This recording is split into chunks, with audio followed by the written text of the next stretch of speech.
Hello everyone, welcome to my channel polity with Manju.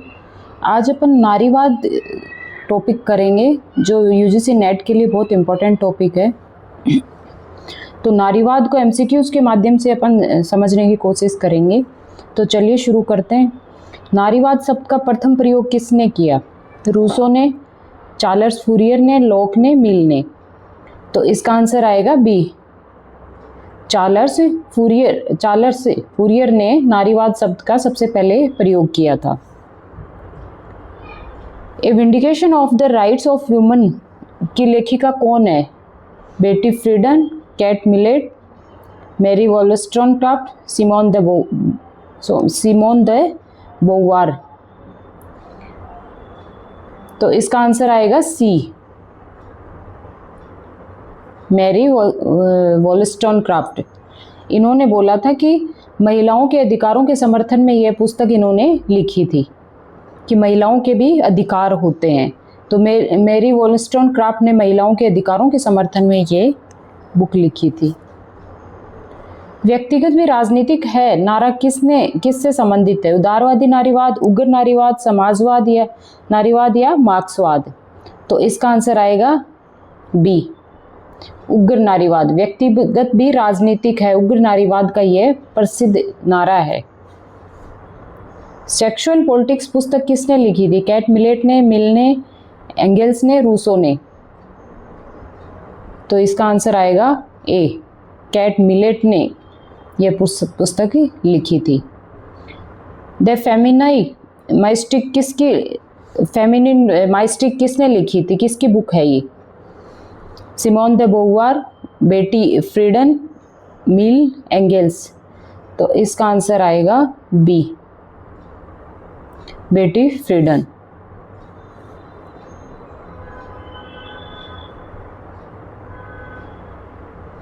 महिला पैदा नहीं होती, बनाई जाती है, ये कथन किसका है? बेटी फ्रीडन का, सिमोन द बोवार का, कैट मिलेट और वंदना शिवा। तो इसका आंसर आएगा बी, महिला पैदा नहीं होती, बनाई जाती है, ये सिमोन द बोवार ने बोला था। पितृसत्ता का अर्थ क्या है? महिलाओं का शासन, पुरुष प्रधान व्यवस्था, लोकतंत्र, समाजवाद। तो इसका आंसर आएगा बी, पुरुष प्रधान व्यवस्था।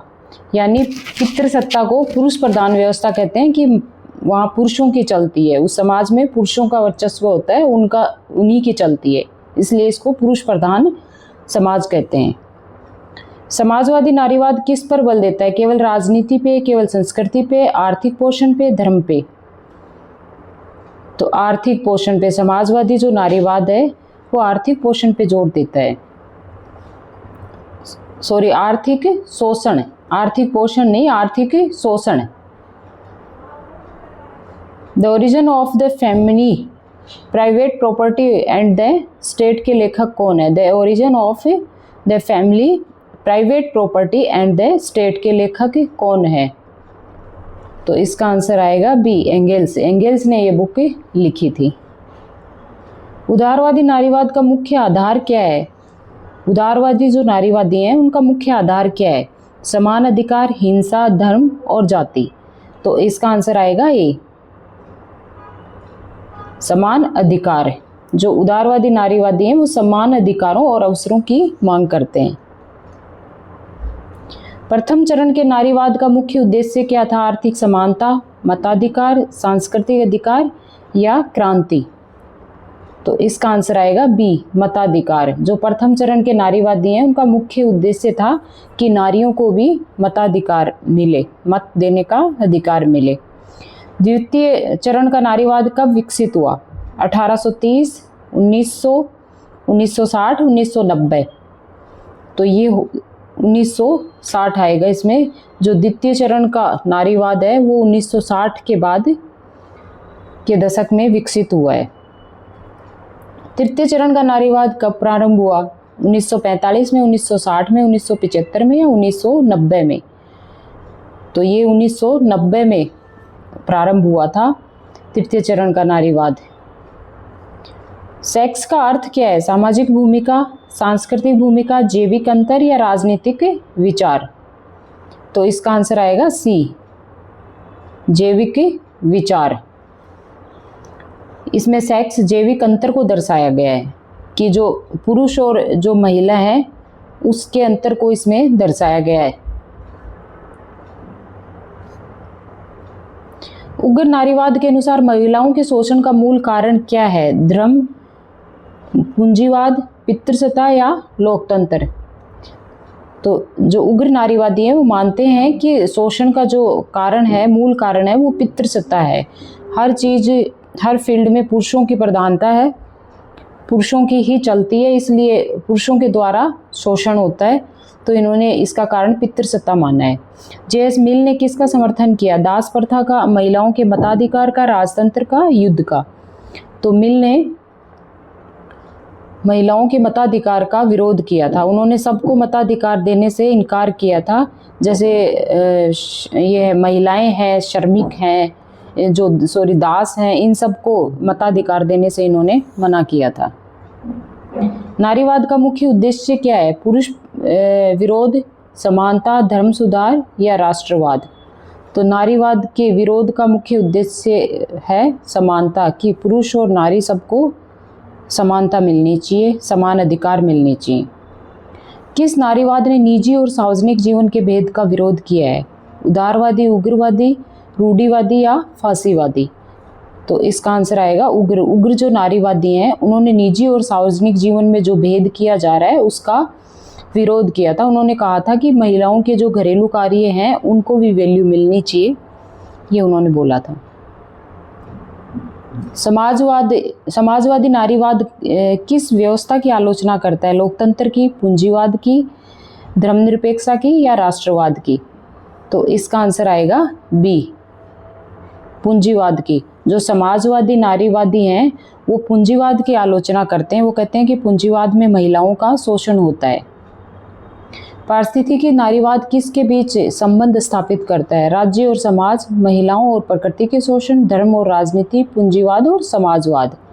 तो इसका आंसर आएगा बी, महिला और प्रकृति के शोषण की। जो पारिस्थितिकी नारीवाद है वो महिलाओं और प्रकृति के शोषण को जोड़कर देखता है। श्वेत नारीवाद मुख्यतः किस पर बल देता है? केवल लिंग पे, केवल वर्ग पे, नस्ल और लिंग दोनों पे, धर्म और राजनीति दोनों पे? तो इसका आंसर आएगा सी, नस्ल और लिंग। जो श्वेत नारीवादी हैं वो लिंग और धर्म, नस्ल और धर्म दोनों प्रकार के भेदभाव पे बल देते हैं। एथिक्स ऑफ केयर की प्रमुख विचारक कौन है? कैरल गिलिगन, बेटी फ्रीडन, कैट मिलेट और मैरी वॉलस्टोनक्राफ्ट? तो इसका आंसर आएगा ए, एथिक्स ऑफ केयर की प्रमुख विचारक कैरल गिलिगन है। उत्तराधुनिक नारीवाद किसका विरोध करता है? लोकतंत्र का, विविधता का, एक सार्वभौमिक महिला पहचान का और समानता का? तो इसका आंसर आएगा सी, एक सार्वभौमिक महिला पहचान का। जो उत्तराधुनिक नारीवाद है वह एक सार्वभौमिक महिला पहचान को स्वीकार नहीं करता। लेस्बियन नारीवाद किसकी आलोचना करता है? लोकतंत्र की, विषम लैंगिक व्यवस्था की, शिक्षा व्यवस्था की और धर्मनिरपेक्षता की? तो इसका आंसर आएगा बी, विषम लैंगिक व्यवस्था की। लेस्बियन जो नारीवाद है वो विषम लैंगिक व्यवस्था की आलोचना करता है। वंदना शिवा किस नारीवाद से संबंधित है? समाजवादी नारीवाद, पारिस्थितिकी नारीवाद, उदारवादी नारीवाद या उग्र नारीवाद? तो इसका आंसर आएगा बी, पारिस्थितिकी नारीवाद से संबंधित है Vandana Shiva. The second sex पुस्तक किसकी रचना है? Betty Friedan, Simone de Beauvoir, Kate Millett, bell hooks? तो इसका आंसर आएगा B, Simone de Beauvoir the second sex पुस्तक इन्होंने लिखी थी। द फेमिनिन माइस्टिक का संबंध किससे है? पहले इसमें दिया हुआ था कि ये बुक किसने लिखी, अब इसमें पूछा है कि ये इसका संबंध किससे है? महिलाओं की घरेलू भूमिका की आलोचना, पूंजीवाद की आलोचना, पर्यावरण संरक्षण या धार्मिक सुधार? तो इसका आंसर आएगा ए, महिलाओं की घरेलू भूमिका की आलोचना। नारीवादी दृष्टिकोण के अनुसार घरेलू श्रम महत्वहीन है। जो नारीवादी हैं वो मानते हैं घरेलू जो श्रम है वो महत्वहीन है, केवल निजी कार्य है, आर्थिक और सामाजिक महत्व रखता है, राजनीति से असंबंधित है। तो इसका आंसर आएगा सी, आर्थिक और सामाजिक महत्व रखता है। जो घरेलू जो महिलाएं जो कार्य करती हैं घर में, उसकी वैल्यू होनी चाहिए, वो आर्थिक और सामाजिक महत्व रखता है, ये उन्होंने बोला है। अंतर्विभाजकता की अवधारणा किससे संबंधित है? केवल लैंगिक समानता से, धर्म और राजनीति से, जाति, वर्ग, नस्ल और लिंग के संयुक्त प्रभाव से, केवल आर्थिक समानता से। तो इसका आंसर आएगा सी।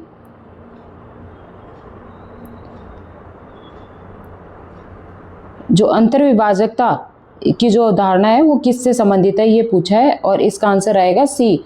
अंतर्विभाजकता यानी जाति, वर्ग, नस्ल और लिंग के संयुक्त प्रभाव को दर्शाती है कि भेदभाव होता है वो जाति में भी होता है कि उस जाति की महिलाओं के साथ ऐसा अलग अलग जाति की महिलाओं के साथ भेदभाव किया जाता है। वर्ग, नस्ल, लिंग सब चीज़ों का प्रभाव इसमें होता है, महिलाओं के जो साथ में जो भेदभाव हो रहा है। उदारवादी नारीवाद किस माध्यम से समानता प्राप्त करना चाहता है? हिंसक क्रांति, कानून और सुधार, धार्मिक नियंत्रण और सैन्य शक्ति। तो इसका आंसर आएगा बी, कानून और सुधार के माध्यम से समानता प्राप्त करना चाहता है उदारवादी नारीवाद। पितृसत्तात्मक समाज में शक्ति का केंद्र किसे माना जाता है? महिलाएं, बच्चे, पुरुष और धार्मिक। तो इसका आंसर सी आएगा कि जो पुरुष प्रधान समाज है उसमें पुरुषों को शक्ति का केंद्र माना जाता है, इसीलिए उसको पुरुष प्रधान समाज कहा जाता है। जैसे पहले जो समाज थे उनमें कई जगह महिलाओं की भी प्रधानता होती थी, तो वो कुछ समाजों में जो आदिवासी समाज है उनमें तो वो महिला प्रधान समाज थे, और अधिकतर समाज है वो पुरुष प्रधान थे और अभी भी हैं। एंगेल्स के अनुसार महिलाओं की अधीनता का मुख्य कारण क्या है? धर्म, निजी संपत्ति, लोकतंत्र और शिक्षा। तो एंगेल्स ने बोला है कि जो निजी संपत्ति है वो महिलाओं की अधीनता का मुख्य कारण है। एंगेल्स ने ये माना है कि जो निजी संपत्ति है लोगों के पास वो महिलाओं की अधीनता का मुख्य कारण है। उदारवादी नारीवाद किस विचारधारा से प्रभावित है? फासीवाद, उदारवाद, साम्यवाद और राष्ट्रवाद। तो जो उदारवाद नारीवाद है वो उदारवादी जो विचारधारा है उससे प्रभावित है। देखभाल की नैतिकता किस पर बल देती है? युद्ध, शक्ति, सहानुभूति और संबंध, प्रतियोगिता। तो आंसर सी आएगा, जो देखभाल की नैतिकता है वो सहानुभूति और संबंधों पे बल देती है। समाजवादी नारीवाद किसका विरोध करता है? केवल पितृसत्ता का, केवल पूंजीवाद का, पूंजीवाद और पितृसत्ता दोनों, लोकतंत्र का। तो इसका आंसर आएगा सी, जो समाजवादी नारीवाद है वो पूंजीवाद और पितृसत्ता दोनों का विरोध करता है। जेंडर भूमिकाएं किसके द्वारा निर्धारित होती हैं? प्रकृति के द्वारा, समाज के द्वारा, जीव विज्ञान के द्वारा या धर्म के द्वारा। तो इसका आंसर आएगा बी, जो जेंडर भूमिकाएं हैं वो अपना समाज तय करता है, समाज के द्वारा निर्धारित होती हैं। कैट मिलेट किस नारीवाद से संबंधित है? उदारवादी, उग्र, समाजवादी या पारिस्थितिकी। तो इसका आंसर बी आएगा, कैट मिलेट है वो उग्र नारीवादी है। अश्वेत नारीवाद के प्रमुख विचारक कौन है? Betty फ्रीडन, bell hooks, Carol Gilligan और वंदना शिवा। तो बेल हुक्स है वो अश्वेत नारीवाद की प्रमुख विचारक है इनमें से। पारिस्थितिकी नारीवाद किसका विरोध करता है? पर्यावरण संरक्षण, पितृसत्ता और प्रकृति के शोषण, शिक्षा और लोकतंत्र। तो इसका आंसर बी आएगा, जो पारिस्थितिकी नारीवाद है वो पितृसत्ता और प्रकृति के शोषण दोनों का विरोध करता है। तो ये थे कुछ MCQs नारीवाद पे। आई होप आप लोगों का टॉपिक इससे अच्छे से क्लियर हो जाएगा, और इनमें से एग्ज़ाम में हर बार एक क्वेश्चन तो पक्का पूछा जाता है नारीवाद से। तो यदि वीडियो आप लोगों को पसंद आया तो please like, share and subscribe ज़रूर करिएगा। नेक्स्ट वीडियो में अगले टॉपिक के साथ अपन मिलते हैं। Thank you.